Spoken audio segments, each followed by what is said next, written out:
Bien, muy buenas noches. Ya estamos conectados hoy miércoles 29 de septiembre, miércoles 29 de septiembre, y estamos en vivo a través de la plataforma de SCAE, la Escuela de Capacitación de Altos Estudios del Perú. El día de hoy vamos a llevar a cabo la sesión de Ley de Contrataciones del Estado aplicado a obras públicas. Ley de Contrataciones del Estado aplicado a obras públicas, el cual estará a cargo del abogado Guillermo Mayo Zambrano, ¿no? Él es especialista en la materia a desarrollar el día de hoy. También, de igual manera, es expositor en diferentes entidades, capacitador, cuenta con más de 15 años de experiencia en el sector. Así que, una vez más, bienvenidos. Compartan, por favor, la transmisión, compartan la transmisión que estamos llevando ya a cabo el día de hoy. De igual manera, vamos a tener una duración de 1 hora y 30 minutos.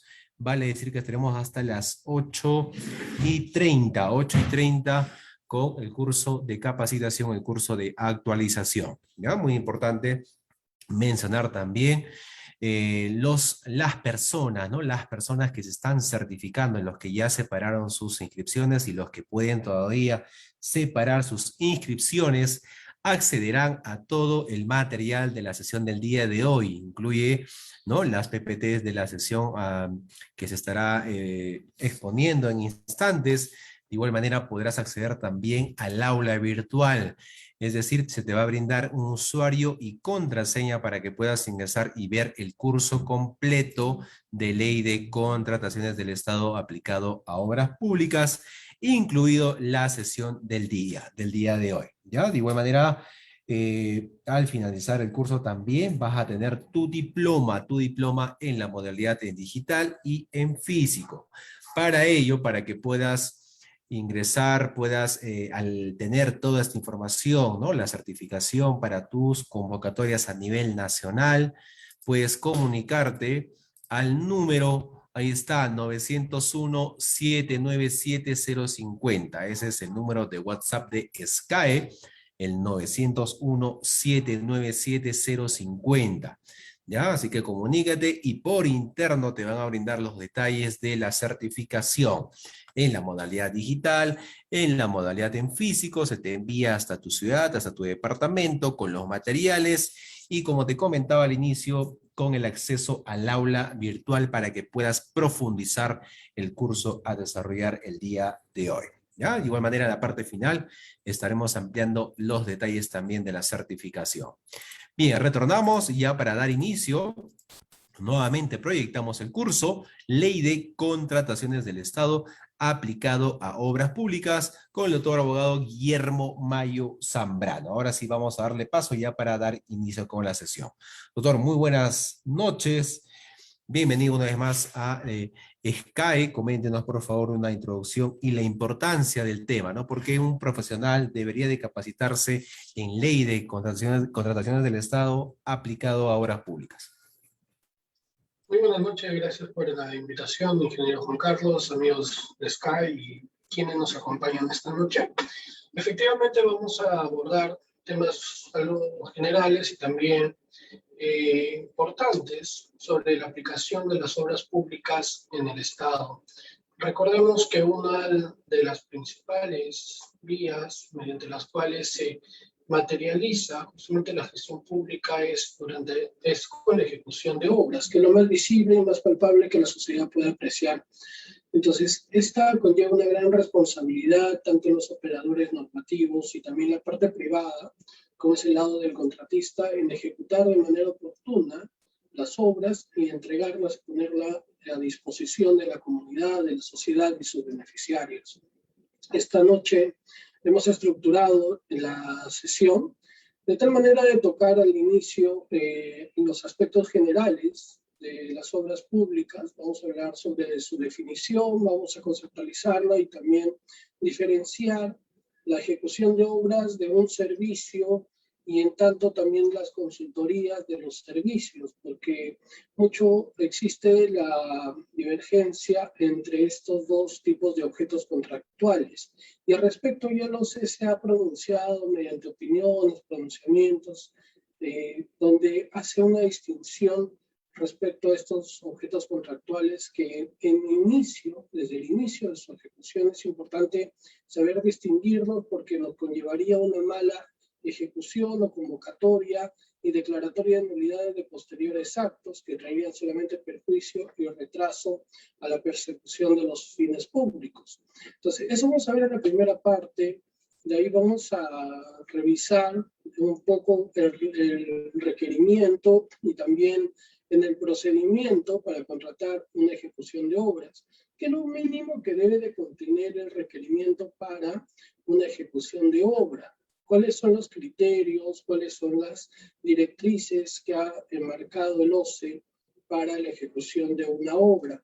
Y finalmente, como parte ya explicativa un poco más, vamos a hablar de un poco más de manera amplia respecto a los mecanismos de solución de controversias en ejecución de obras, que a diferencia de la contratación de bienes o servicios, ya sea consultorías o servicios en general, la ejecución de obras también ha ingresado en el marco normativo un mecanismo que es la Junta de Resolución de Disputas, que es un mecanismo muy dinámico, muy célere, o sea, que ayuda a que no solamente se resuelvan las controversias, sino que éstas se puedan prevenir y que justamente viene asociado también a la gestión de riesgos que debe tener todo expediente técnico de obra, que lo vamos a comentar también dentro de esta sesión. Entonces vemos que tenemos estructurado varios temas para poderlos abordar durante esta hora y media y también con sus intervenciones y comentarios en caso sea necesario respecto al tema que estamos tratando el día de hoy. Muy bien, entonces espero que nos den el pase para poder iniciar. Eso sería un poco haciendo la introducción de lo que vamos a ver ahora. Gracias. Bien, doctor, muchas gracias por la introducción del tema a desarrollar. Así que cuando guste, podemos ya dar inicio con la sesión de hoy. Ya, le confirmo si yo tengo para presentar, todavía me sale que... A ver. Sí, ya está. Puede compartir. Ya, genial. Oye, ¿se me escucha bien? Los participantes, ¿me logran escuchar bien? ¿Recepcionar bien el audio?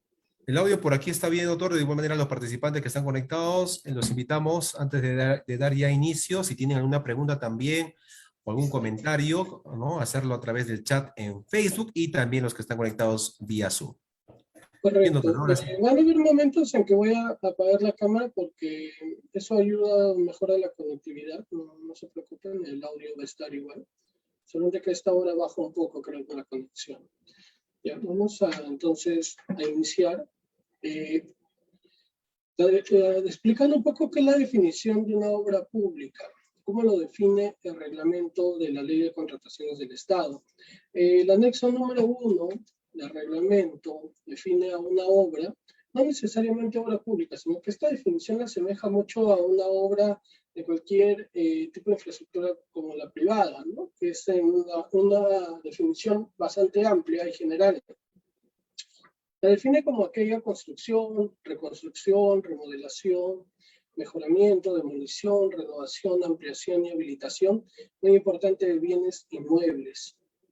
Eso tengamos como primer concepto en cuenta, que es referido a cualquiera de estas actividades antes señaladas sobre bienes inmuebles, que pueden tratarse tanto de edificaciones, de estructuras, excavaciones, de perforaciones, carreteras, puentes, entre otros, que va a requerir de manera concurrente, esta palabra concurrente no lo señala la definición, pero lo señala el OCE en determinadas opiniones, que tiene que requerirse de manera concurrente, ¿qué cosa? La dirección técnica, el expediente técnico, la mano de obra, materiales y equipos.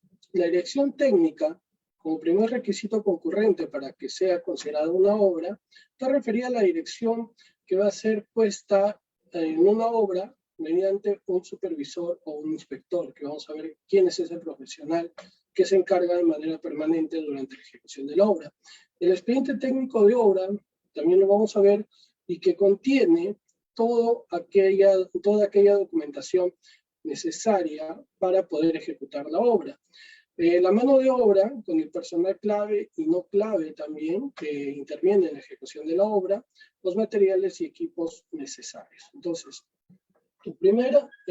bajo este primer concepto, podemos nosotros rescatar de que para que sea considerado obra, se debe de tratar de cualquiera de estas actividades, ¿no? Tanto ya sea la construcción, reconstrucción, remodelación, mejoramiento, demolición, renovación, de cualquiera de estas infraestructuras, entre otros, y que requiera de manera concurrente tanto dirección técnica, expediente técnico de obra, mano de obra, materiales y equipos. Entonces, bajo esta línea, la opinión 4/2018 del OCE define la obra justamente como aquella actividad o trabajo que recae sobre bienes inmuebles, tal igual lo señala la definición, y que requiere estos elementos, ¿no? La dirección técnica, expediente técnico, mano de obra, equipos para su ejecución.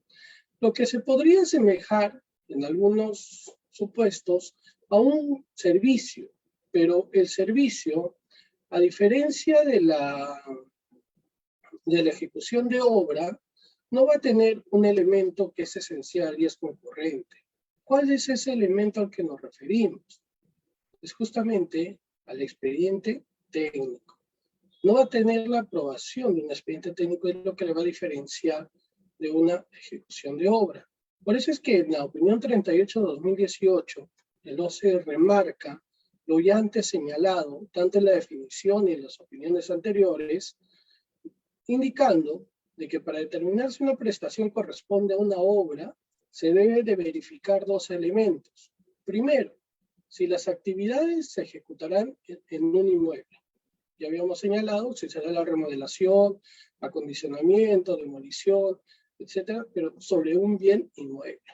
Y segundo, si lo que se va a desarrollar es de algunas actividades establecidas en la definición de obra.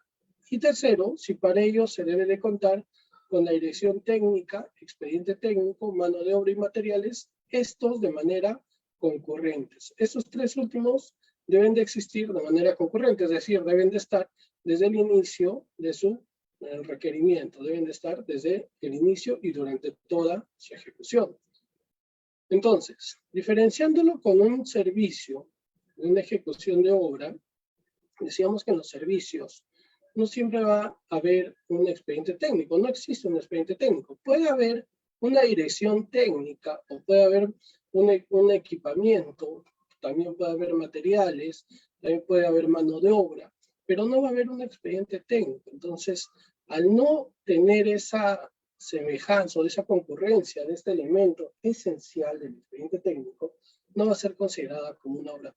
Recordarán ustedes que hace unos años la normativa de contrataciones había previsto un tipo de contratación mixta, que era un híbrido más o menos entre un servicio en general o una ejecución de obra, donde se señalaba en el reglamento que para que sea considerado como un servicio, este debe de tener la mayor cantidad o mayor prestación en caso en relación al servicio, ¿no? Era un tipo de híbrido, pero en realidad no se llegó a utilizar o emplear en la práctica, y tanto así que fue sacado, retirado del reglamento de la ley de contrataciones. Se llamaba o se denominaba contratación mixta. ¿Por qué? Porque esto había sido una propuesta justamente de Provías en los servicios de mantenimiento, donde concurrían elementos que son característicos de una obra, como por ejemplo la mano de obra, el equipamiento, el material que se necesitaba, la dirección técnica, a cargo de un supervisor o jefe de supervisión, bajo cualquier denominación, pero no tenía expediente técnico. Sin embargo, algunas veces se convocaba como ejecución de obras, haciéndole un expedientillo, pero no un expediente técnico en sí, con todo su contenido, o a veces como un servicio en general. Entonces había esa divergencia entre qué objeto contractual es.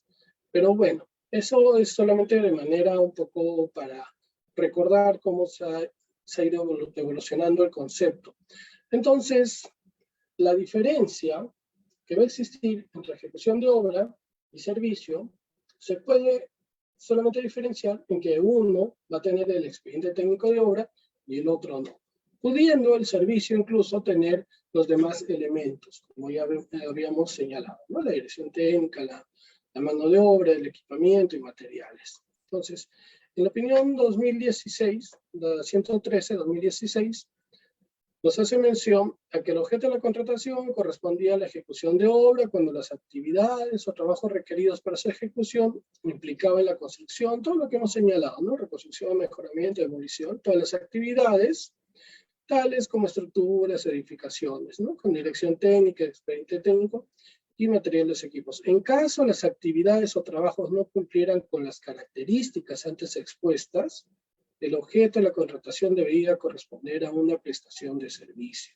Entonces, tiene que tener de manera concurrente al menos estos tres elementos: expediente técnico, mano de obra, materiales y equipos, con opiniones más actuales como la 38-2018, que ya deja establecido como precedente este tema. Entonces, ¿qué es un servicio? Entonces, los servicios, porque también para consultoría van a formar parte de la definición de servicios. Entonces, los servicios pueden también confundirse entre las consultorías, tanto la consultoría de obra como la consultoría en general. Y eso también es otra definición que hay que tener en cuenta. Pero miren, ¿pero qué tiene que ver la consultoría con la ejecución de obra?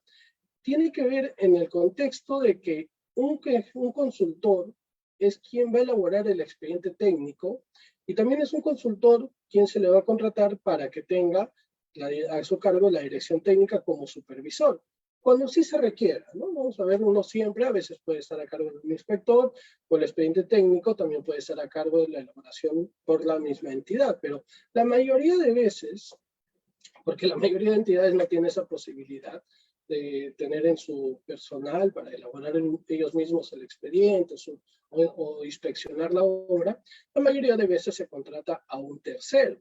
¿Qué es le contrata mediante una consultoría? Pero hay que diferenciarle de la consultoría en general. ¿Qué nos define el reglamento de la ley de contrataciones sobre servicios? Un servicio, así con esa denominación, es una actividad o labor que requiere una entidad para el desarrollo de sus actividades y cumplimiento de sus funciones y fines. Ese es un servicio. Ese es cualquier tipo de servicio, ¿no? Una actividad que se requiere para cumplir con tus actividades y fines como entidad. Ahora, este servicio se puede dividir en tres tipos de servicios. Los primeros es el servicio en general, que es un servicio sujeto a resultado. Son servicios comunes, entre comillas, donde solamente nos va a importar el resultado, no necesita de una profesionalización, no necesita una especialización, son servicios como el pintado, lavandería, seguridad y vigilancia, transporte, mensajería, etc. En cambio, tiene otras dos subdivisiones, que es la consultoría en general y la consultoría de obras. Esto sí nos interesa para nuestro tema. ¿Por qué? Porque bajo la consultoría en general y la consultoría de obras, ambas son servicios profesionales altamente calificados, a diferencia de un servicio en general. Pero las actividades que cada una desarrolla es lo que les va a diferenciar. En la consultoría en general se desarrollan servicios profesionales altamente calificados, pero que no consistan ni en la elaboración del expediente técnico, ni en la supervisión de una obra, ni en la supervisión de la elaboración de un expediente técnico de obra. ¿Por qué? Porque esas tres actividades que acabo de señalar corresponden a una consultoría de obra. Entonces, esa es la única diferencia o lo que le va a diferenciar tanto a la consultoría en general como a la consultoría de obra. Repetimos, que la consultoría de obra y la consultoría en general son servicios profesionales altamente calificados. Ambas, servicios profesionales altamente calificados. Solamente que la consultoría de obras está enmarcada a tres actividades. A contratar un supervisor de una ejecución de obra. La primera actividad. La segunda actividad, contratar a un supervisor de la elaboración de un expediente técnico de obra. Y la tercera, contratar a un supervisor de la ejecución de una obra. Entonces, esas tres actividades están enmarcadas en una consultoría de obra. En cambio, consultoría en general puede ser cualquier otro tipo de actividad distinta que no esté referida a estas tres que son consultoría de obra. Por ejemplo, una consultoría en general sería para contratar la elaboración de los servicios básicos de ingeniería para una consultoría de obra. Para, no sé, se quiere hacer los estudios de suelos, se quiere hacer una pericia. Esos son servicios de consultoría en general, porque son servicios profesionales altamente calificados. Entonces, ya estamos hablando de un consultor. En el caso de consultorías de obras, solamente son esos tres aspectos. Entonces, acá la definición que nos da en servicios es que se divide en estos tres, tanto servicio en general, servicios de consultoría en general y servicios de consultorías de obras. Y nos dice a su vez, cabe notar que un servicio en general, eso ya lo habíamos dicho, ¿no? Cualquier tipo de servicio sujeto a resultado. Igual tenemos esto ya aterrizado en la definición que nos da el reglamento de la Ley de Contrataciones sobre servicios y consultoría, y también tenemos en la opinión 051-2020, que nos señala el elemento que diferencia un servicio en general de una consultoría en general es la alta calificación. Claro, ¿por qué la alta calificación? Porque mientras que un servicio en general es cualquier servicio sujeto a resultado, una consultoría en general son servicios profesionales altamente calificados, donde implica necesariamente la especialización del proveedor. ¿Qué es tipo de especialización? Su experiencia y perfil profesional, su formación académica, básicamente, su formación académica y experiencia. En servicios en general no se va a requerir necesariamente la experiencia, porque recordemos que un servicio en general son servicios sujetos únicamente a resultados. Entonces, hasta ahí son las definiciones básicas de lo que es una ejecución de obra, la diferenciamos de un servicio en general, y también en el caso de consultorías, diferenciamos los dos tipos de consultoría con un servicio en general. Muy bien, ¿algún comentario al respecto de esta primera parte introductoria? Muy bien, yo voy leyendo sus comentarios tal vez en el Facebook, que nos van siguiendo a través de la página de Skype, o también acá a través del Zoom, que tenemos también personas invitadas. Bienvenidos, gracias por su participación. Bueno, entonces esa es la diferencia sustancial, ¿no? En caso de ejecución de obras, ya recuerden que siempre debe concurrir esos tres elementos, incluido el expediente técnico, naturalmente, que es lo que la diferencia de un servicio en general. Ahora, ¿por qué es importante habernos detenido en diferenciar y determinar correctamente el objeto de la contratación? Porque ¿qué podría pasar si yo convoco como servicio en general o convoco como obra cuando no correspondía? O lo convoco como servicio en general cuando correspondía que sea una consultoría en general. ¿Qué podría pasar? Y ya estás dentro del procedimiento, incluso ya hubo evaluación, calificación de ofertas, ya estás otorgando la buena pro, y por ahí alguien advierte que los elementos esenciales no corresponden al objeto de la contratación. ¿Qué podría pasar? ¿Podrías continuar con el procedimiento? ¿O es que acaso dentro del artículo 44 de la Ley de Contrataciones del TUO estaría enmarcado en los supuestos de nulidad del procedimiento? Porque se han prescindido las normas esenciales del procedimiento, o no se ha llevado el procedimiento de acuerdo a sus disposiciones. Podría declararse nulo el procedimiento si es que ya dentro de ese marco se ha convocado con un objeto de contratación que no correspondía, porque se estaría contraviniendo lo dispuesto en la normativa. Por eso es importante diferenciar, detenernos un rato a diferenciar estos elementos.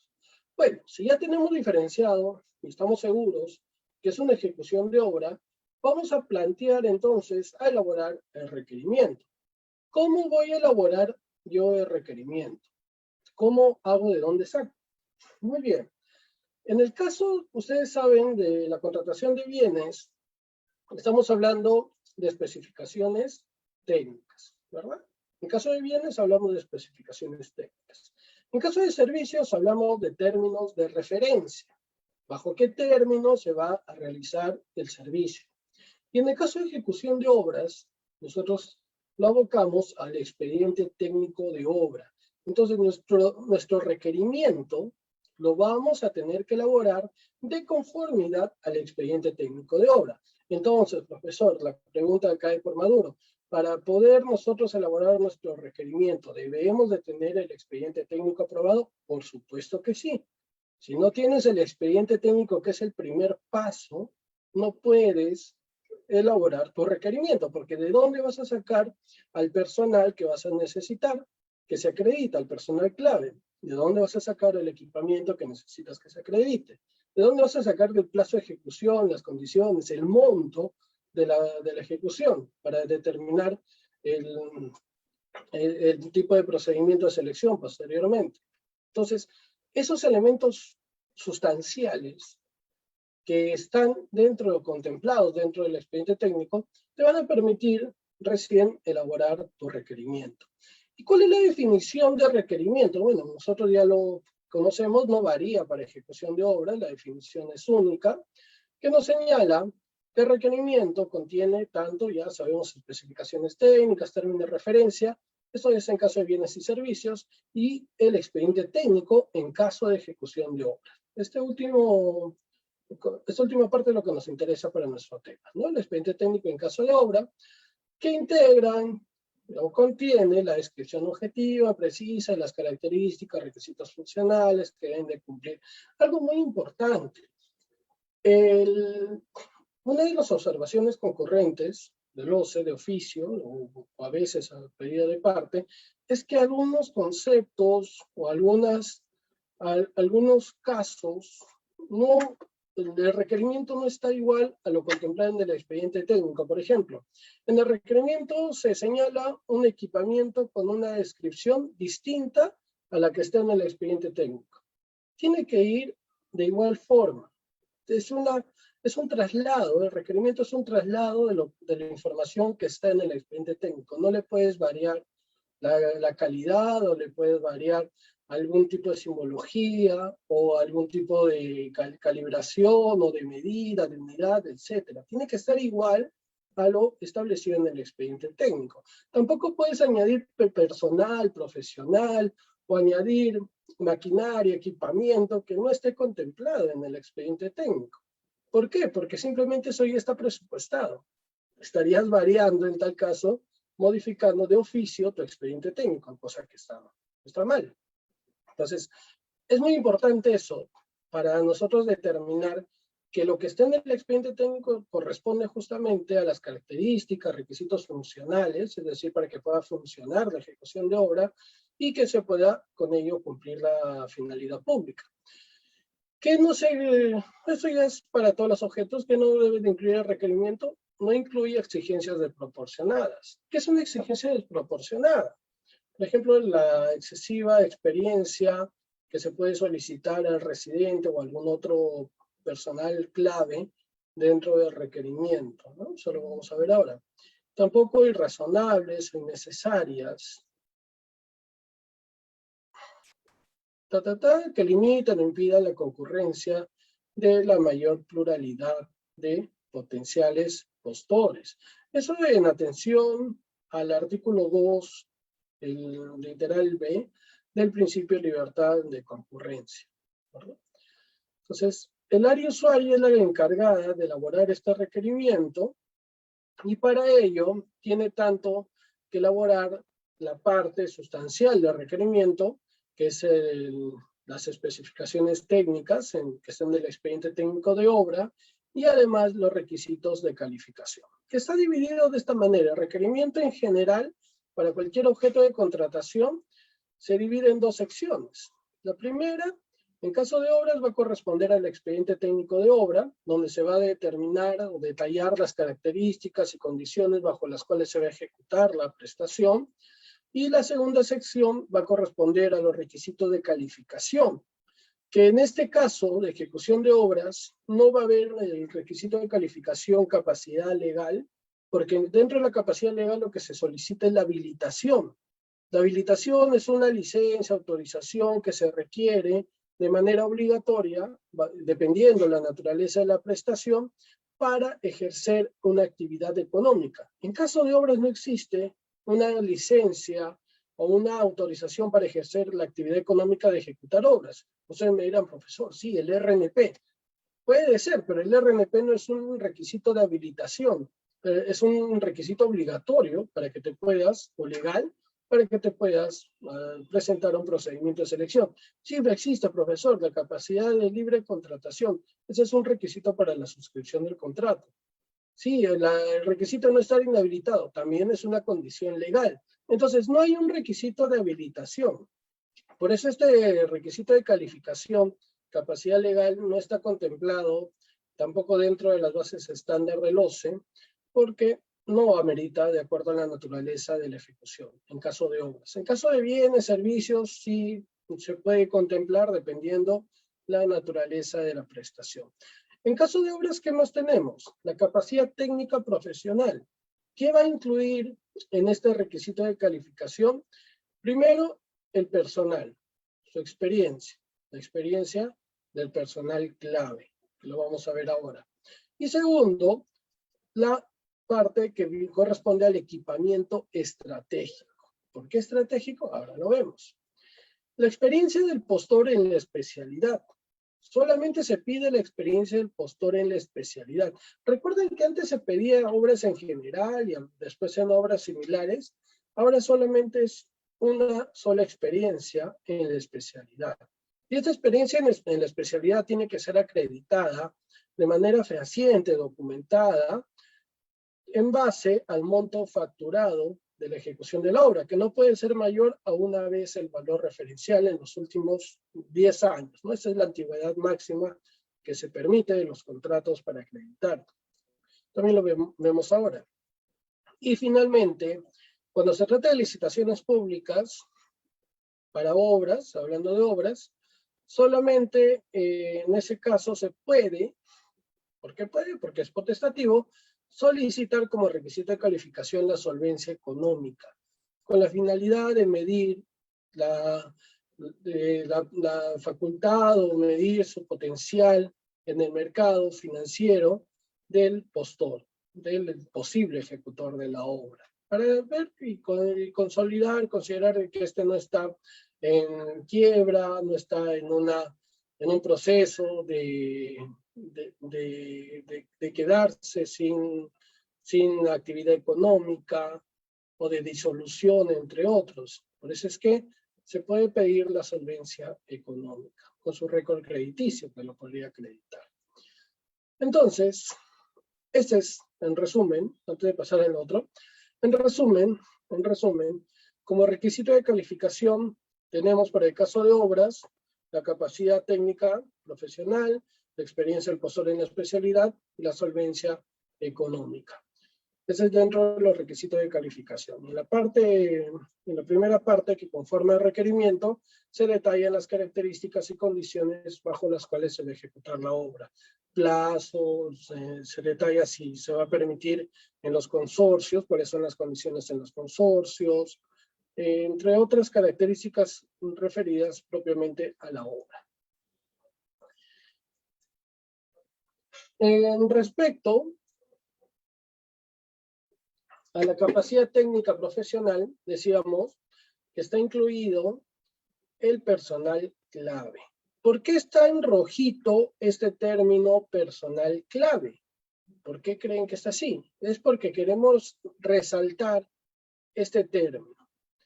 Porque a diferencia del personal que va a intervenir en la ejecución de la obra, este personal clave corresponde únicamente a aquellos que se van a tener que acreditar de manera documentada para que se le pueda adjudicar o se pueda, en este caso se acredita para el perfeccionamiento del contrato, se permita ya suscribir el contrato efectivamente. Entonces, ese personal clave va a ser acreditado durante el procedimiento de selección. Por eso se le denomina clave. ¿Por qué? A ver, ¿cuál es la diferencia? En el expediente técnico, uno puede tener o haber considerado un pool de profesionales, entre contador, secretaria, maestro de obra, administrador, enfermera, médico, entre otros profesionales. Pongan, por ejemplo, 10, 15 profesionales que van a intervenir dependiendo de la ejecución en algún momento de la obra. Pero de este pool de profesionales, que es el personal de la obra, solamente la exigencia es acreditar respecto a aquellos que considera y que la norma de contrataciones también considera como clave.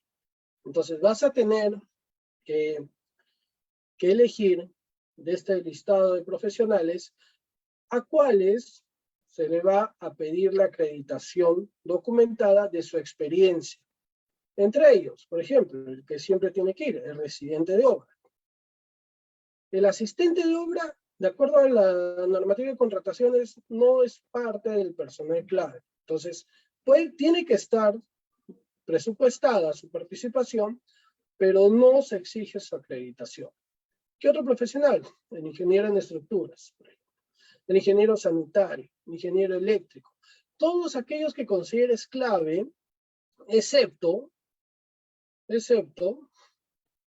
acá vamos a ver, por acá estaban, aquí está, excepto estos profesionales, el maestro de obra, el guardián, el vigilante, el almacenero, peón, chofer, secretaria, ni otros que tengan una participación general dentro de la obra, ¿no? El administrador, topógrafo o asistentes. Ellos no son personal clave. ¿Forman parte del personal que va a intervenir en la obra? Sí, pero no es personal clave. Entonces, esto tengamos en consideración en esta primera parte cuando elegimos al personal clave. No se elige a todos los que están en el expediente técnico, sino solamente aquellos relevantes en su participación para que tengan que ser acreditados documentalmente por el postor dentro del procedimiento de selección, naturalmente. Que esta acreditación se va a realizar para el perfeccionamiento del contrato, de acuerdo al artículo 49 del reglamento. Y para el perfeccionamiento del contrato, recién el postor adjudicado presenta los documentos que acreditan la experiencia de su personal clave, igual del equipamiento estratégico. Entonces, en el caso del residente de obra, siempre va a ser un personal clave porque es esencial para la ejecución de la obra, su participación es esencial. Este personal clave, que es el residente, Su experiencia no debe de ser menor de 2 años en la naturaleza, en la envergadura y complejidad de la obra, ¿no? Dependiendo de esto. Por ejemplo, acá decíamos que no debes de poner exigencias desproporcionadas. Si la obra es una obra pequeña, pongamos, no supera los 100.000 soles, no vas a poner una experiencia de que el residente va a tener 5, 6 o 10 años, incluso a veces he visto 10 años de experiencia. Tiene que ser proporcional con el tiempo de ejecución, eso dice, la envergadura y la complejidad también, de qué se trata la ejecución de la obra. Si es para un cerco perimétrico, no revierte mucha complejidad. Es una obra un poco más compleja, de infraestructura que incluso se va a entregar bajo la modalidad llave en mano, tal vez una infraestructura sanitaria o de salud, es distinto. Entonces, hay que determinar esta experiencia considerando primero la naturaleza, la complejidad y envergadura de la ejecución de obra.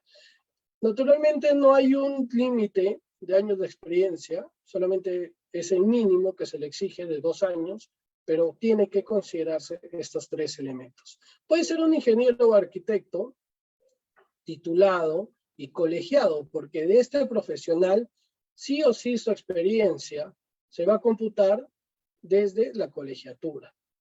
Porque en el caso de ingenieros, arquitectos y algunos profesionales, la experiencia se computa siempre desde que se han colegiado. Entonces, en este caso particular, se computa desde su colegiatura. Otros profesionales que también se pueden incluir, como hemos dicho, también se puede computar su experiencia desde la obtención de la colegiatura o desde la obtención del bachiller. Esto es de manera facultativa, pero acá nos da la indicación que el cómputo desde la colegiatura es de manera muy excepcional, ¿no? Por ejemplo, en el caso del ingeniero sanitario, eléctrico, en estructuras, hidráulico, etcétera, podría pedirse desde la colegiatura. Igual, el tiempo y tipo de experiencia tiene que ser acorde a la naturaleza de la prestación, tiene que ser proporcional al tiempo y también a la envergadura de la ejecución de la obra, y se debe de consignar el profesional. Por ejemplo, está prohibido o es observable por el OCE, en pronunciamientos, colocar que se va a requerir un ingeniero en cualquier profesión, en cualquier especialidad, ingeniero en general. No, tiene que ir especificado qué tipo de especialidad se necesita de ese ingeniero o el arquitecto, ¿no? Se pone arquitecto o ingeniero. A veces se coloca, se requerirá arquitecto o ingeniero en general, de cualquier especialidad. Eso te va a observar el OCE. Tienes que indicar expresamente qué tipo de profesión debe de cumplir y especialidad. Correcto, acá entonces, recuerden esos datos, no se puede pedir antes, se acordarán ustedes, se podía pedir un grado académico de magíster, doctor, y algunos ya se pasaban, ¿no? Ya pedían doctorado a los ingenieros, pedían magíster, eso no. Desde el año 2016 que se ha sacado esta disposición de solicitar el grado de maestro o doctor, solamente se pide el grado de bachiller o de título profesional, cualquiera de los dos. Entonces, acá los profesionales va a tener que ir, si es bachiller o es titulado. Y si es titulado, se le pide su colegiatura, ¿no? Que vamos a hablar ahorita también cuándo se le debe de pedir la colegiatura. ¿Ya? Entonces, no se le piden ni capacitaciones, ni otros títulos adicionales, ni grados académicos. ¿Qué más? Hay profesionales que se le debe de requerir su experiencia en actividades u obras en general. No lo señala la norma expresamente, pero para eso están los pronunciamientos del OCE. Porque en el pronunciamiento del OCE tienen ese criterio que desmarca qué tipo de experiencia se debe de pedir a determinado profesional. Por ejemplo, en el caso de residente, debe de ser una experiencia en obras iguales o similares, y para eso se debe de definir de manera muy expresa qué obra se va a considerar como similar.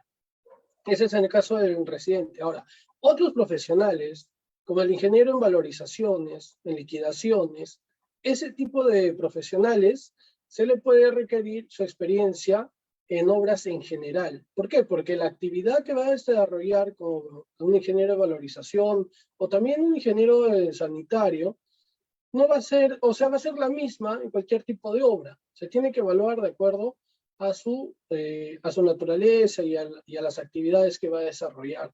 Entonces, en el caso de algunos profesionales, como el de valorizaciones, como el ingeniero estructural, por ejemplo, podría pedirse en obras en general. En cambio, otro tipo de profesionales, como es el caso de residente o eléctrico u otro profesional, no se le puede pedir en general, sino en obras iguales o similares. Ahora, señalábamos de que hay disposiciones que no se ha señalado o ha dispuesto que el personal clave es el único que se debe de acreditar. Sin perjuicio de ello, dentro del presupuesto de obra, hay profesionales que deben de estar, porque van a intervenir, y deben de estar presupuestados, porque van a intervenir en algún momento durante la ejecución, como ya los que hemos señalado y están dentro de este recuadro como ejemplo. ¿Por qué he puesto este cuadro del anexo 1 de la resolución ministerial 972? Porque el requerimiento no solamente contiene la parte general, sustancial, de qué es lo que se va a ejecutar y los requisitos de calificación, sino que también contiene todas las normas sanitarias, metodológicas, reglamentarias, que son acordes al requerimiento. Entonces, una de esas reglas es justamente la que nos dicta la resolución ministerial 972 del MINSA, donde se solicita que para la intervención en este tipo de infraestructura o de este tipo de trabajos se requiera profesionales de la salud dependiendo el tipo de obra y cantidad de personas o trabajadores que se van a concurrir. Entonces, si se va a requerir, por ejemplo, un profesional de la salud o un licenciado en enfermería, cuando la cantidad de trabajadores oscila entre esta cantidad, 21, 50 o 20, es necesario que el personal de la salud esté incluido dentro del presupuesto de la obra, pero no va a formar parte del personal clave. No forma parte del personal clave, pero sí se incluye dentro del presupuesto, al igual que el guardián, el vigilante, el almacenero, chofer, conserje, secretaria, etcétera, igual se incluye su participación dentro del presupuesto de la obra. Entonces, no solamente el requerimiento va a contener los aspectos sustanciales para ejecutar la obra, sino también todas las normas sanitarias, reglamentarias y conceptos aplicables a esta. Y tales como la resolución ministerial 970,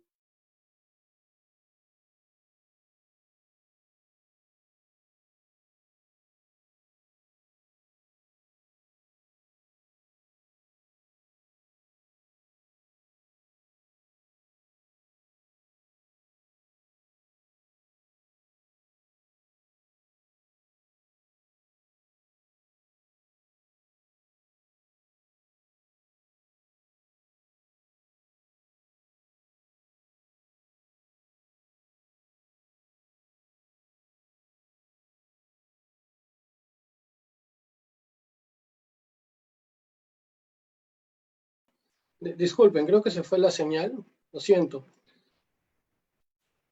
Ya, estamos de vuelta, me van avisando.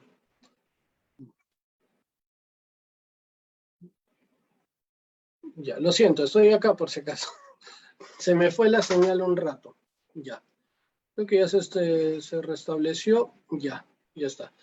Les decía, entonces, estas resoluciones tienen que formar parte del requerimiento también, porque son disposiciones reglamentarias, son disposiciones sanitarias. Ustedes recordarán que cuando se hizo la reanudación de las actividades económicas y se reanudó la ejecución de las obras, se pidió que se adecuara a las normativas COVID, así entre comillas, todos los requerimientos de ejecución de obra. Entonces se tenía que adecuar en ese entonces, porque ahorita ya los requerimientos salen ya incorporando esas normativas, que se tuvo que adecuar. Primero, En los espacios físicos, la implementación de los equipamientos COVID, como por ejemplo el lugar donde se iban a instalar el comedor, el cuarto de vestíbulo, la movilidad en caso de traslado del personal, la señalística, los implementos, aparte de los implementos de seguridad, los implementos de protección contra el COVID, como es la mascarilla, no sé si eso hace necesario un mameluco, los guantes en algunos casos, gel antibacterial, agua para el lavado de manos, jabón líquido, etcétera, entre otros aspectos que se tenían que adecuar en el requerimiento y tenían que estar contemplados dentro de los alcances de la obra.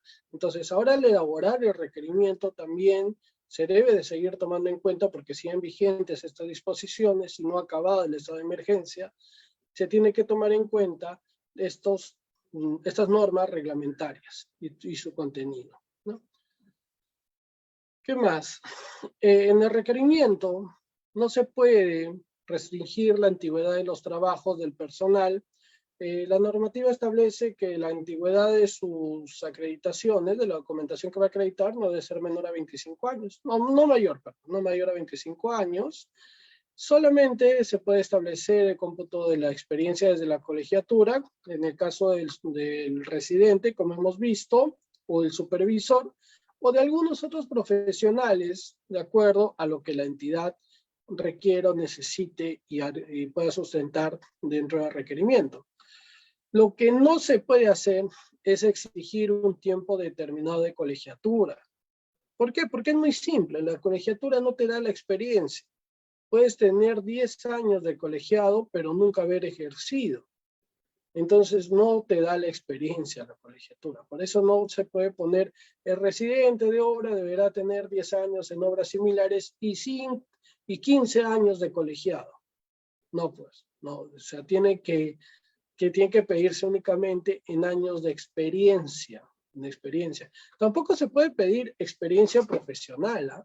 Eso, yo he visto requerimientos que te piden, se pide experiencia profesional. No estás en un concurso CAS, en un concurso de 728, no. Estás en un procedimiento de selección, puedes acreditar con órdenes de servicio, contratos públicos, privados, siempre y cuando se acredite documentalmente, ¿no?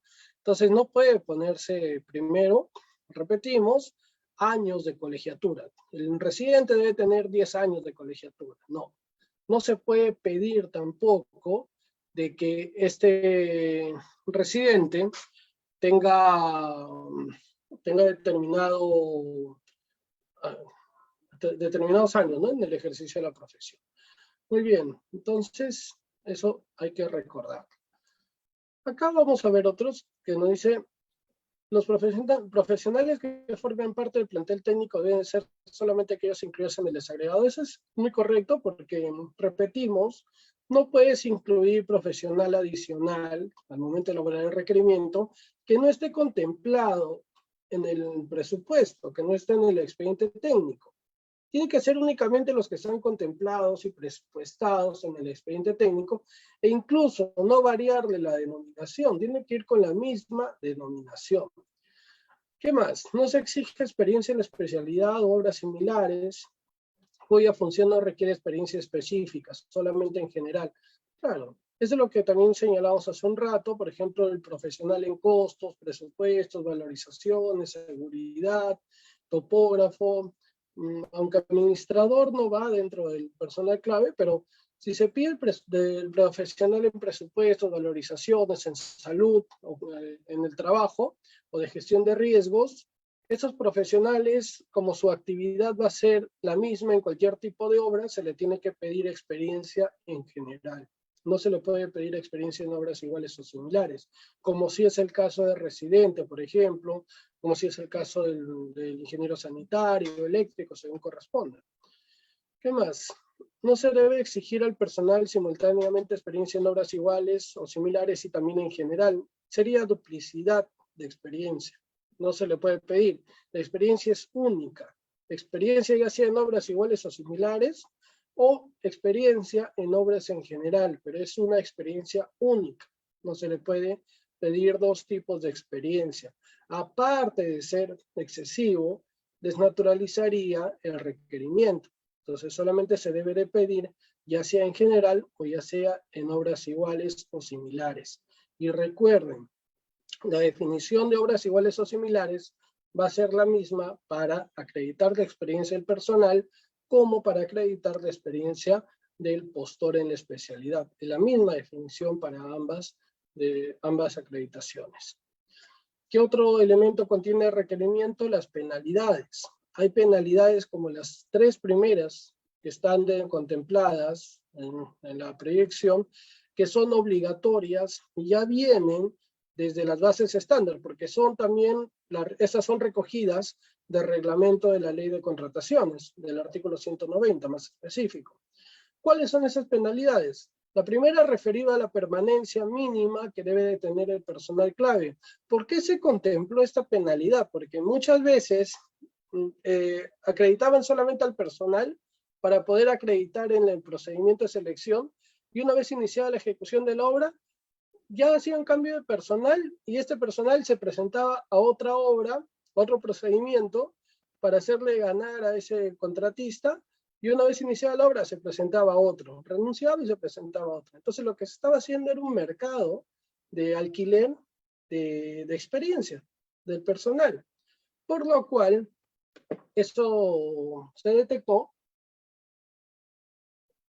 y se exige de que permanezca mínimo 60 días, o si es el plazo de la obra 60 días, permanezca ese periodo durante la ejecución de la obra. De no ser así, hay un supuesto de penalidad que se le puede cobrar desde el 0.5 del OIT hasta una UIT. ¿Ya? El procedimiento, siempre recuerden, como este es un tipo de penalidad distinta a la penalidad por mora, se tiene que detallar quién va a ser el encargado de poder sustentar y poder evidenciar esta penalidad. En este caso podría ser el inspector o supervisor de la obra, según corresponda, si se ha nombrado un inspector o se ha nombrado un supervisor, ¿no? Cualquiera de ellos. Entonces, esa es una penalidad obligatoria. La otra, que es en caso que incumple el contratista con su obligación de ejecutar la prestación con el personal que ha acreditado o ha sido debidamente sustituido. ¿Por qué se menciona debidamente sustituido? Debe de haber una aprobación de parte de la entidad. En este supuesto no basta que presente la solicitud de cambio de personal clave, respetando siempre este periodo, sino que tiene que haber esa aprobación de parte de la entidad o denegatoria, en este caso, de parte de la entidad, sobre la sustitución del personal clave. ¿Sí puede pedir la sustitución del personal clave? Sí, puede pedir, pero una vez culminado este periodo. Si no es que no culmina este periodo, no puede pedirlo. Ahora, si es que no ha tenido autorización de la entidad o simplemente ha presentado su solicitud y todavía no tiene una respuesta de la entidad y cambia de personal de manera arbitraria, está sujeto a esta penalidad, que también va del 0.5 a una UIT. ¿Quién verifica el incumplimiento? El supervisor o inspector, según corresponda.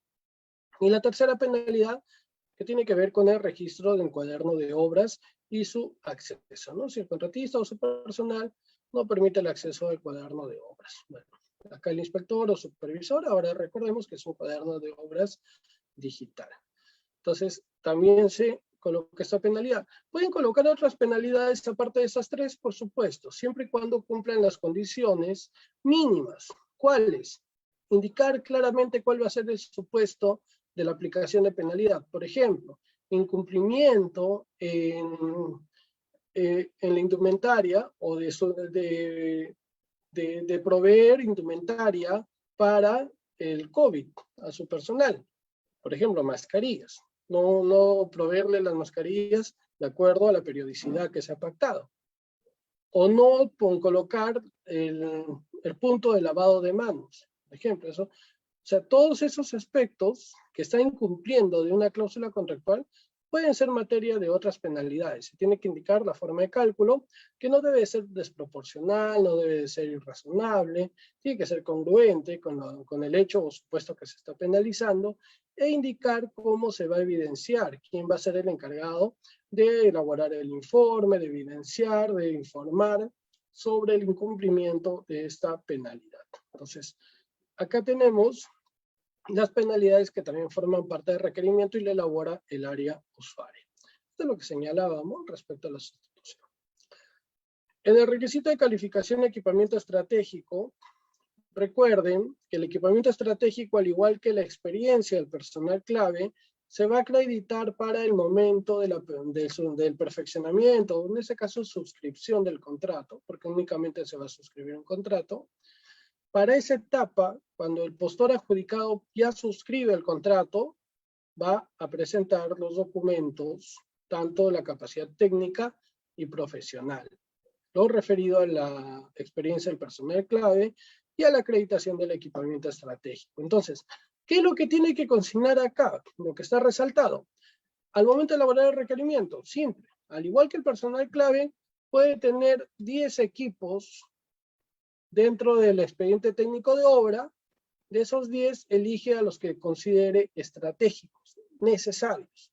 Por eso se denomina estratégico, por eso se denomina clave.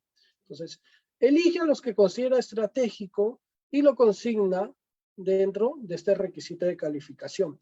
La denominación, la cantidad, la cualidad de este equipamiento tiene que ser el mismo que está consignado dentro del expediente técnico. No puede variar el nivel de potencia, la calidad, ¿no? O la cantidad también de este, no puede variar. Tiene que ser el mismo. Entonces, se incluye dentro de este requisito de calificación que, repetimos, acredita para el perfeccionamiento del contrato. No se puede requerir determinadas características ni años de antigüedad, ni otro tipo de condiciones que no estén contemplados, como decíamos, contemplados dentro del expediente técnico. ¿Se puede acreditar un equipamiento con mejores características? ¿Se puede?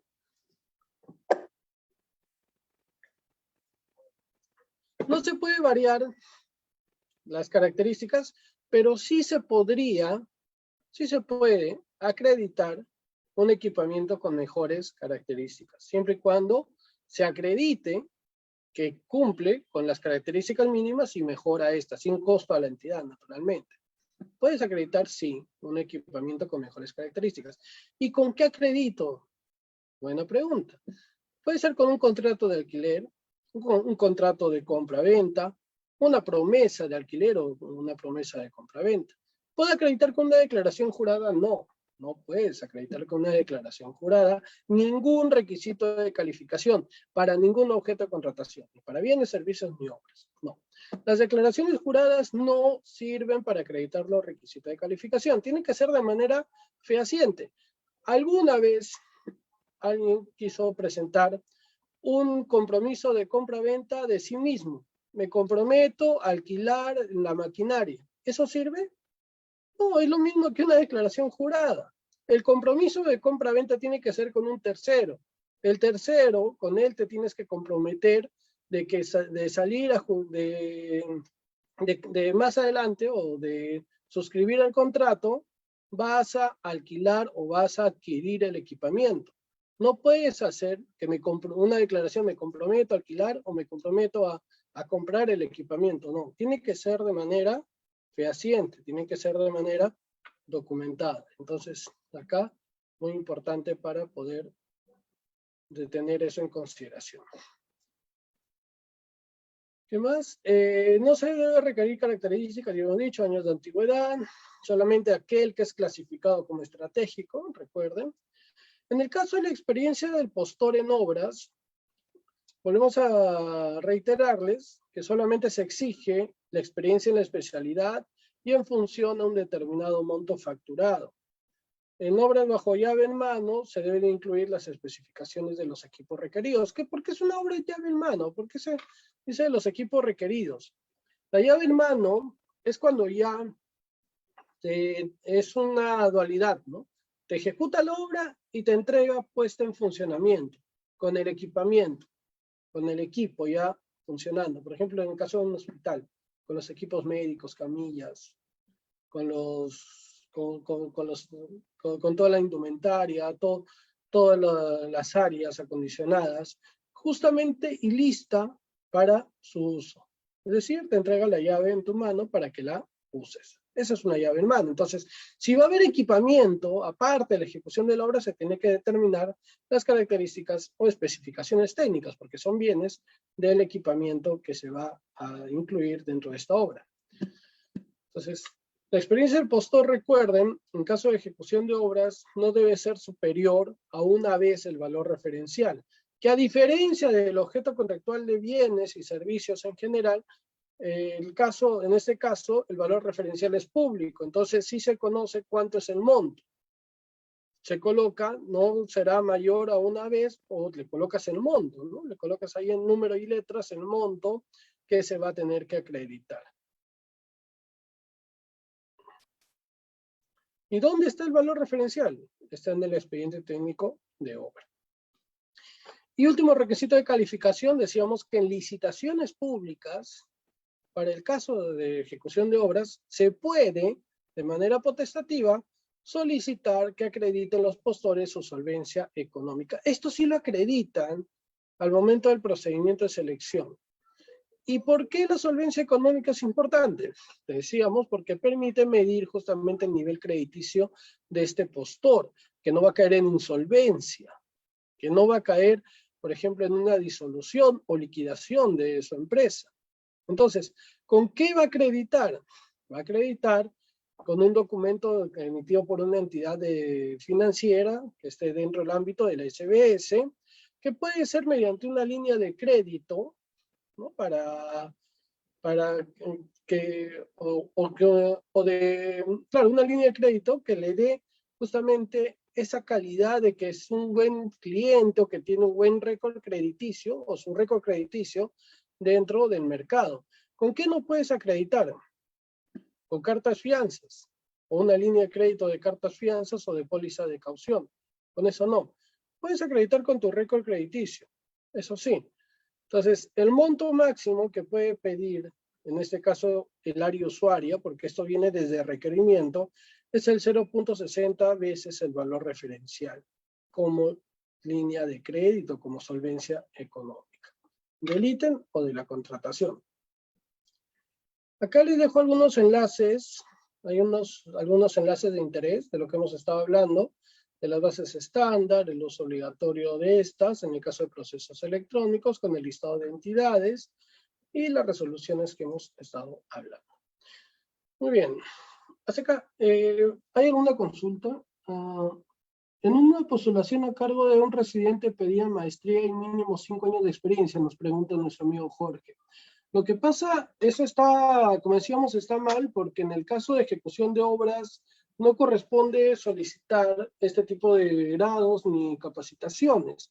Tú tienes la oportunidad ahí de dos oportunidades. La primera a través de una observación en la etapa de consultas y observaciones, y si es que ya pasó el procedimiento, tendrías que informar al OCE mediante una supervisión de oficio perdón, a pedido de parte, en este caso, a la Dirección de Gestión de Riesgos para que ellos puedan realizar la corrección o puedan solicitar, ¿no?, a la entidad que pueda corregir este hecho. Si es que ya se adjudicó la buena pro, bueno, se quedaría el deslinde de responsabilidades, si es que ya está suscrito el contrato en ejecución, pero ya quedaría sin perjuicio de ello, ¿no?, de las responsabilidades. Y también, más que eso, a futuro no se cometa a veces estos errores, entre comillas, no sé si será un error en sí, pero no se cometa estos actos, ¿no? Más que nada para poder aprender de lo sucedido. No sé si hay otra pregunta acá en el chat. Jorge, aparte de Jorge, acá, bueno, pues me van a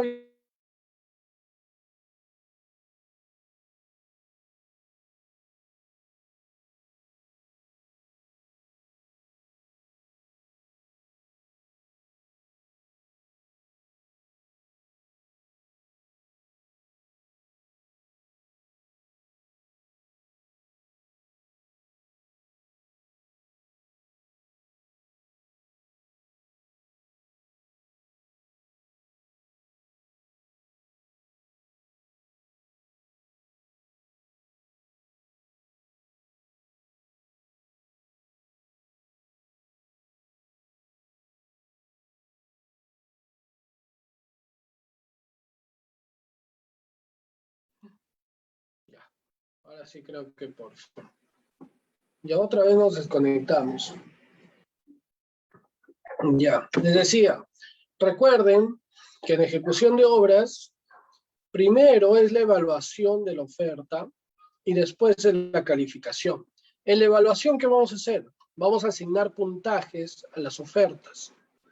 Y recién con las ofertas que hemos asignado puntaje, pasamos a la etapa de calificación. Se califican los 4 primeros puntajes que se han obtenido. En caso de que no se logre obtener esos puntajes, de estos 4 calificados, si hay otros 4 que han pasado la evaluación, la admisión, se le califica a ellos también, a fin de otorgar la buena pro. Recuerden que son 4. Entonces, después de ello se otorga la buena pro y ya viene el procedimiento de perfeccionamiento del contrato, donde deben de acreditar tanto la capacidad técnica y profesional. Eso solamente como un dato adicional para saber.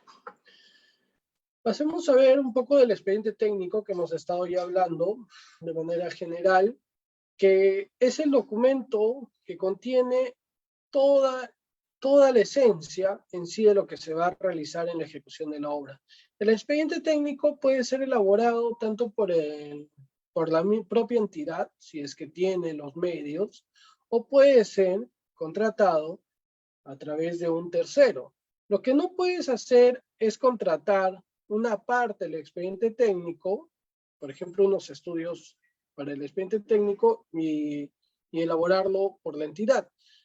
Esto, de acuerdo a una opinión del OCE, ahorita no lo tengo a la mano, pero correspondería a un fraccionamiento del expediente técnico porque en la normativa para el OCE, que es el órgano técnico especializado, el expediente técnico es uno solo, es íntegro. Entonces, no se podría dividir de esa manera.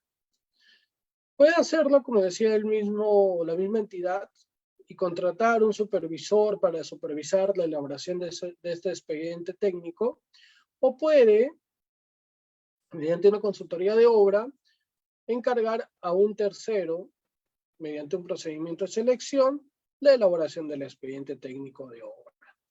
¿Qué contiene el expediente? La memoria descriptiva, especificaciones técnicas, planos, metrados, el presupuesto de obra, que tiene que estar actualizado y para ello se va a realizar indagaciones al mercado y también mediante fuentes como Capeco, por ejemplo, para determinar los montos de los materiales, mano de obra, para saber cuánto está en el mercado.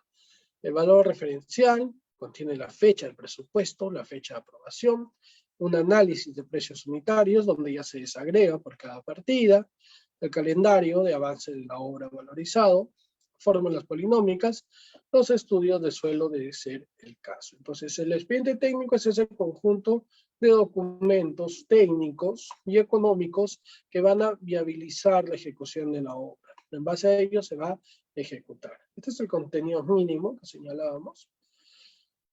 Y bueno, también hay opiniones del OCE, como acá por ejemplo, que nos señala que tiene por finalidad brindar información a los postores sobre el requerimiento de la entidad para ejecución de obra. Ahora a diferencia de años anteriores, el expediente técnico de obra se difunde a través del SEACE. Antes tenías que pedirlo y pagar un costo que a veces resultaba siendo a veces excesivo por su reproducción. Ahora por normativa, el expediente técnico es de acceso público e incluso puede ser registrado en el portal web de la entidad siguiendo un link donde se puede descargar. Entonces, en el SEACE van a encontrar ustedes los expedientes técnicos de manera libre de cada ejecución de obra. Ya no se necesita pagar para su reproducción. Ahora, si lo quieres impreso por la entidad, tendría que pagarse a la propia entidad, ¿no? ¿Quién elabora el expediente técnico? Decíamos el consultor de obra y también el proyectista. El proyectista o jefe de proyecto, al igual que un supervisor, va a ser quien se va a encargar durante la elaboración del expediente técnico como responsable técnico de su elaboración, pero este no puede hacer ninguna modificación del contrato, ¿no? Este proyectista o jefe de proyecto es un profesional, al igual que un consultor o igual que el residente, habilitado, que tiene que ser colegiado, y que es designado por el contratista consultor de la obra, que es ingeniero o arquitecto, según sea el objeto de la contratación, y que igual que los consultores, igual que el residente, debe tener una experiencia mínima de 2 años en la especialidad, de acuerdo a la naturaleza, envergadura y complejidad también de la ejecución. Entonces, es otro profesional que participa dentro del procedimiento como parte del plantel del consultor. Voy a quitar el video porque se me está bajando la señal. No crean que, no sé, voy a bajarle. No quiero que se me vaya de nuevo. Bueno, el consultor de obra ya hemos hablado quién es, el que se encarga de esas 3 actividades esenciales, ¿verdad?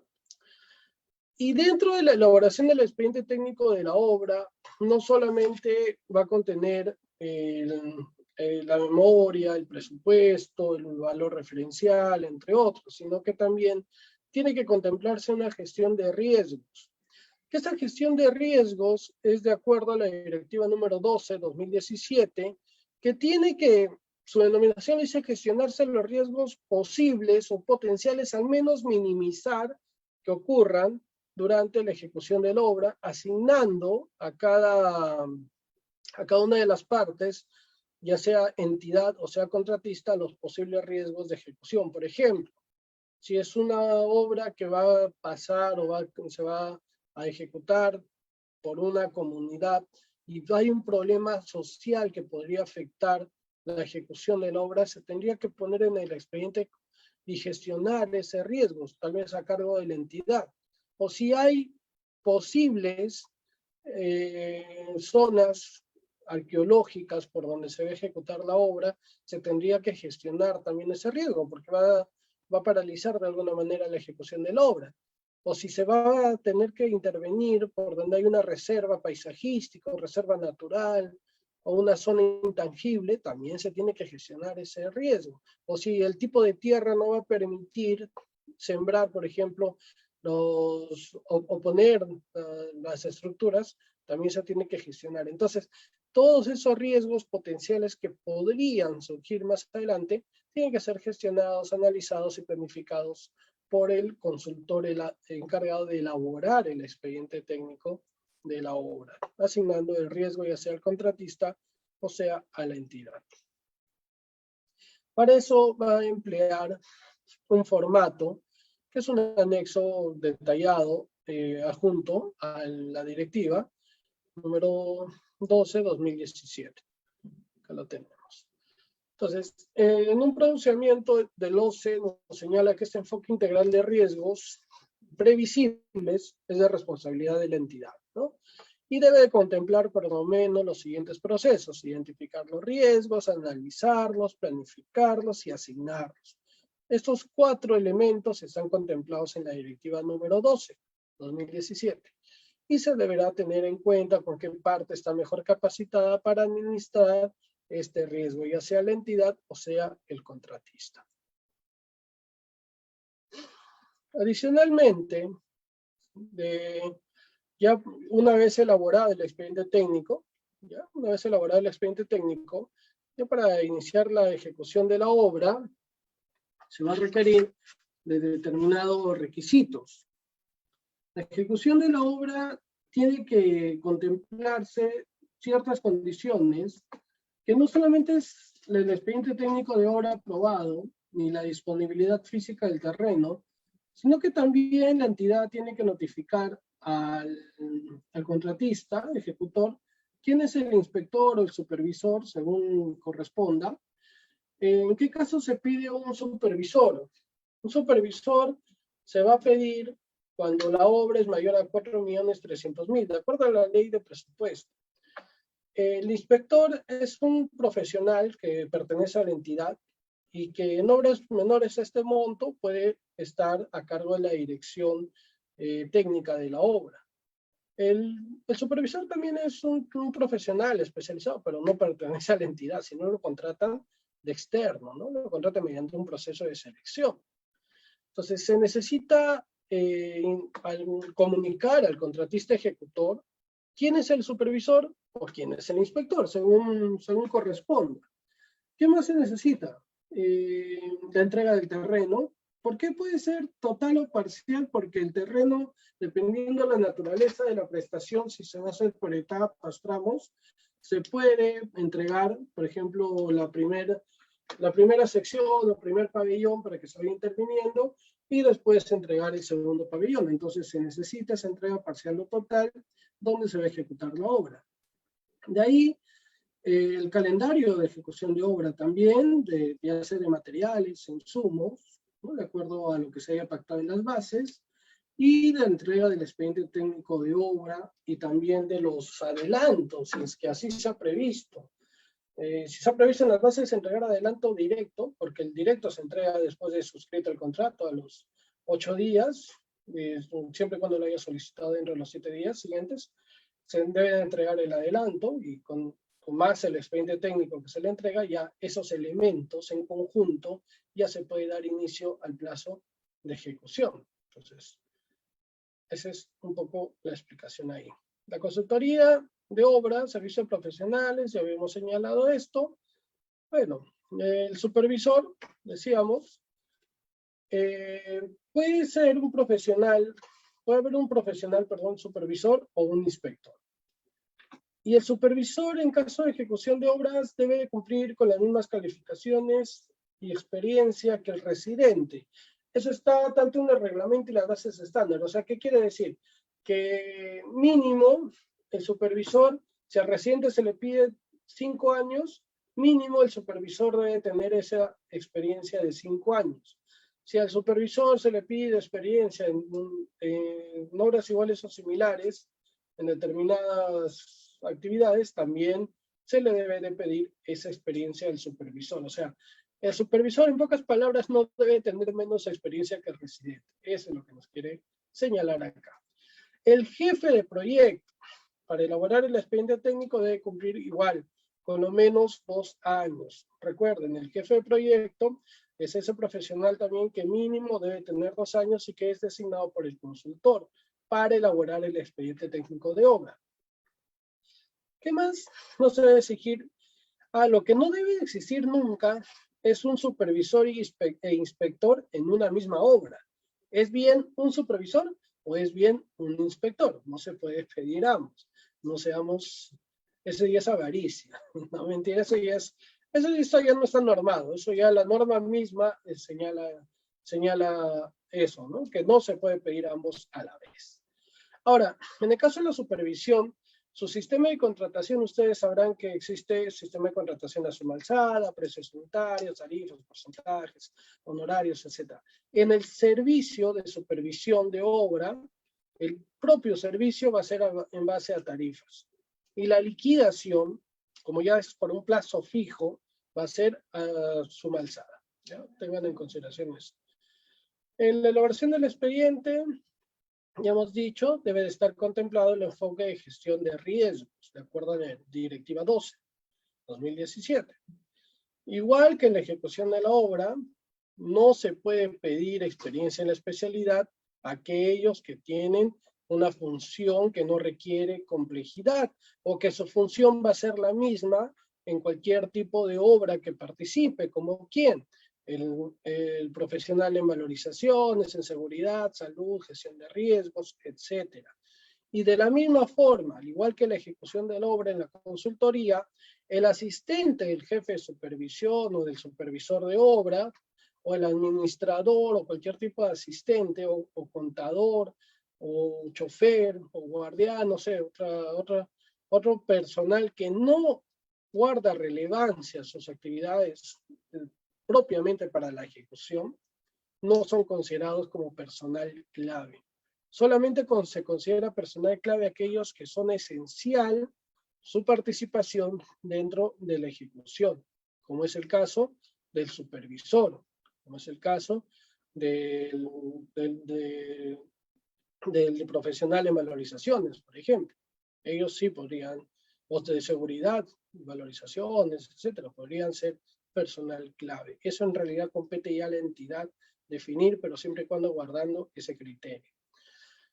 ¿Qué más? en el caso de ejecución de obras, consultorías, se puede pedir las siguientes condiciones, y esto de acuerdo a la directiva también número 5 sobre participación en consorcio.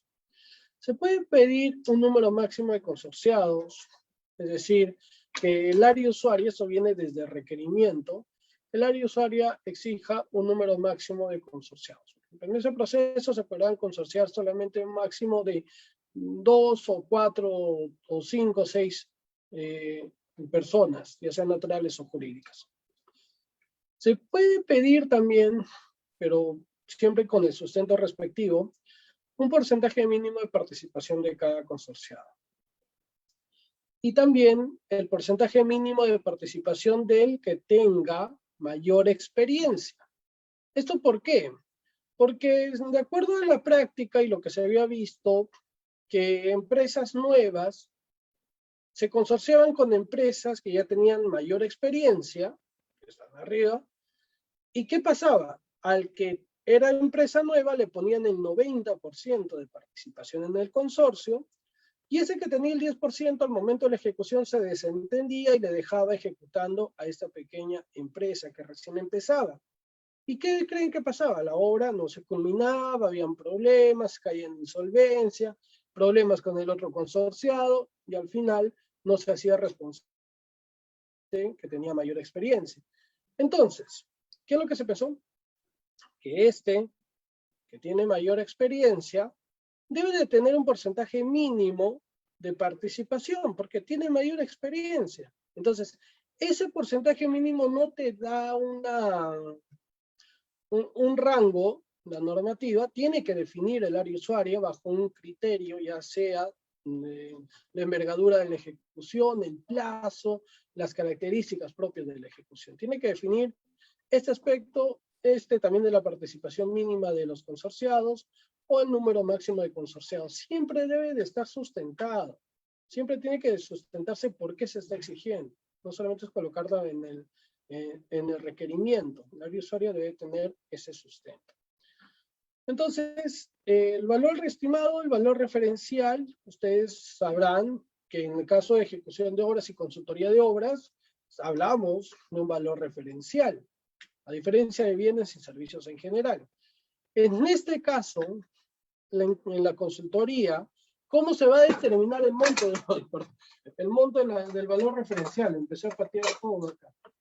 Ya. ¿Cómo se va a determinar en caso de consultoría? El área usuaria tiene que elaborar una estructura de costos, ¿qué es una estructura de costos? Es el detalle preciso de todos los costos que están asociados a la prestación. Y estos costos van a pasar a una indagación de mercado. ¿Para qué? Para contrastar que los montos y detalles de precios unitarios que está consignando el área usuaria están acorde al mercado. Tal vez sea más, tal vez sea menos, tal vez no se ha contemplado algún costo, se puede reajustar. Entonces, en consultorías va a haber una estructura de costos elaborada por el área usuaria. En caso de ejecución de obras, ya no va a pasar por indagación de mercado. ¿Por qué? Porque el monto donde ya está determinado. Exacto, en el expediente técnico de obra ya está determinado. Entonces, bajo ese monto se va a convocar.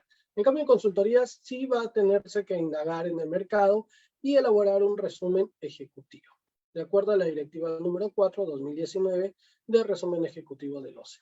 ¿Correcto? Muy bien, rápidamente vamos a robarle al ingeniero 5 o 6 minutos para explicarles la solución de controversias. Ustedes sabrán que en obras la solución de controversias es mediante conciliación, arbitraje o junta de resolución de disputas.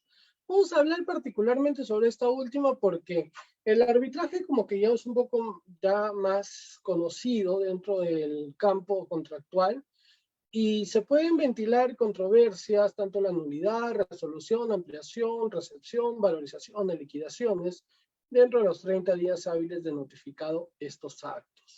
Bien, sabemos que el arbitraje en contrataciones es un arbitraje que puede ser ad hoc o puede ser institucional. El primero de ellos va a depender del valor estimado o referencial de la contratación. Si es menor a 5 millones, se puede llevar a cabo un arbitraje ad hoc. Es decir, un árbitro que no pertenece a un centro de arbitraje, como si es un arbitraje institucional que se va a desarrollar en una institución arbitral, en una institución como son los colegios profesionales, cámaras de comercio, instituciones arbitrales independientes, etc. Entonces, nuestro arbitraje en contrataciones es un arbitraje de derecho, no porque lo desarrollan abogados, no porque lo integran ellos, sino es de derecho porque se va a laudar en base a la normativa, en aplicación estricta de la norma de contrataciones, y bajo el orden de prelación que establece la norma, ¿no? Primero la Constitución, la Ley de Contrataciones, su reglamento, normas de derecho público y finalmente las normas de derecho privado. Entonces, bajo ese orden, por eso se denomina que es de derecho. Es de derecho. Es nacional, según el domicilio de las partes, se aplica también la legislación nacional, la Ley de Contrataciones del Estado. Es forzoso en nuestro caso, no es voluntario porque las partes, si bien es cierto, por adhesión se adhieren al arbitraje, pero la norma de contrataciones establece el arbitraje como un mecanismo forzoso donde se deben de recurrir las controversias y no al Poder Judicial, por ejemplo, o a otro. Las decisiones se plasman en un laudo arbitral, que el laudo se materializa con la decisión del árbitro sobre la materia controvertida.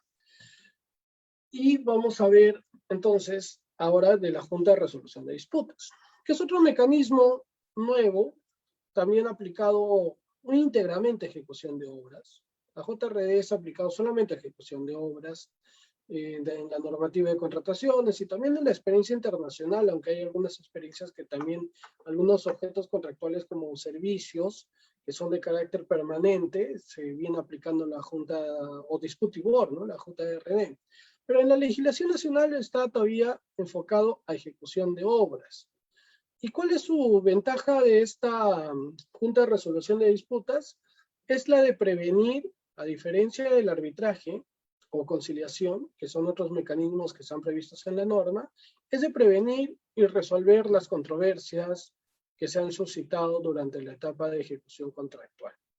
Y esta Junta de Resolución de Disputa va a estar durante todo el proceso constructivo hasta la recepción total de la obra. En la liquidación ya no participa porque en esta etapa solamente va a ser mediante arbitraje la solución de las controversias, pero está presente desde la suscripción del contrato, cuando son obras mayores a 20 millones, que es obligatoria su incorporación, o si es menor a 20 millones, desde que se acuerda entre las partes y se suscribe ese acuerdo y se inicia con las actividades de la Junta de Resolución de Disputas.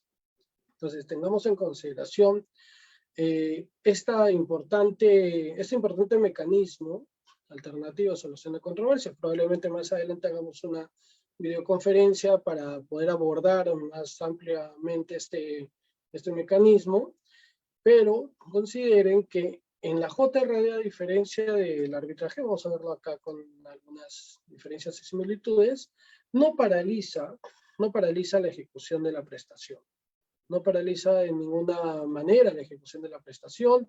Todas las controversias se resuelven, hay reuniones periódicas y visitas a la ejecución de la obra in situ para poder en ese momento prevenir y ventilar cualquier tipo de controversia que pueda surgir. Es decir, va a estar presente el constructor, que es el contratista, va a estar presente la entidad, y va a estar presente el adjudicador, que van a poder discutir, conversar respecto a los posibles incidencias que puedan suscitarse durante la ejecución. Entonces, acá tenemos algunas diferencias, incluso en el plazo de la resolución de las controversias, y por tratarse de un mecanismo más técnico, la Junta de Resolución de Disputas no lo integran propiamente abogados, sino más bien ingenieros o arquitectos que resuelven de manera técnica cuando se trata, por ejemplo, de un adjudicador único o el presidente del pool de adjudicadores es un arquitecto o ingeniero, a diferencia del arbitraje, ¿no? Donde más bien el árbitro único o el presidente del tribunal arbitral es el encargado y es abogado. Entonces, acá hay algunas diferencias y es más amplio para poderlo tratar en otra clase, pero ya nos están avisando que se va acabando el tiempo y los dejo, sin antes agradecerles por su valiosa participación y poder estar esta noche con ustedes. Ingeniero, le doy el pase a usted. Bien, doctor Guillermo, muchas gracias por el desarrollo de la sesión. Definitivamente, bueno, el tiempo nos ha ganado, así que vamos a seguir coordinando para seguir ampliando estos temas en los próximos días, a través también de otros cursos, los cuales se estarán publicando por medio de nuestro Facebook, ¿no? Justamente vamos a compartir aquí el banner, ahí está, Ley de Contrataciones del Estado aplicado a obras públicas, y en breve también, rapidito, estaremos brindando información de la certificación. Doctor Guillermo, muchas gracias. Gracias, ingeniero. Gracias a todos los asistentes. Hasta una próxima oportunidad. Pasen una bonita noche. Bien, muchas gracias. Pasamos al tema de la certificación. Ahí está. Al inicio indicábamos, ¿no? Para poder certificarte en el curso del día de hoy, debes de comunicarte al número 901-797-050 para pedir la certificación. Además, también se te va a brindar el acceso al aula virtual para que puedas profundizar también la sesión del día de hoy. Me refiero al aula virtual, aquí está en pantalla, donde tendrás un usuario y contraseña para que puedas ingresar y ver también la sesión del día de hoy, el cual se estará subiendo al aula virtual, juntamente con los materiales también para la posterior descarga, y posteriormente obtienes tu diploma en digital o en físico. Así que mayores detalles para que te puedan pasar los números de cuenta, entre otras opciones, ahí está, al 901-797-050. ¿Ok? Muchas gracias, amigos. Eso ha sido todo por el día de hoy. Gracias a Sky Perú. También gracias a ustedes por participar. No se olviden de seguirnos en las redes sociales. En la semana que viene vamos a seguir ampliando más temas también. Gracias. Gracias, doctor.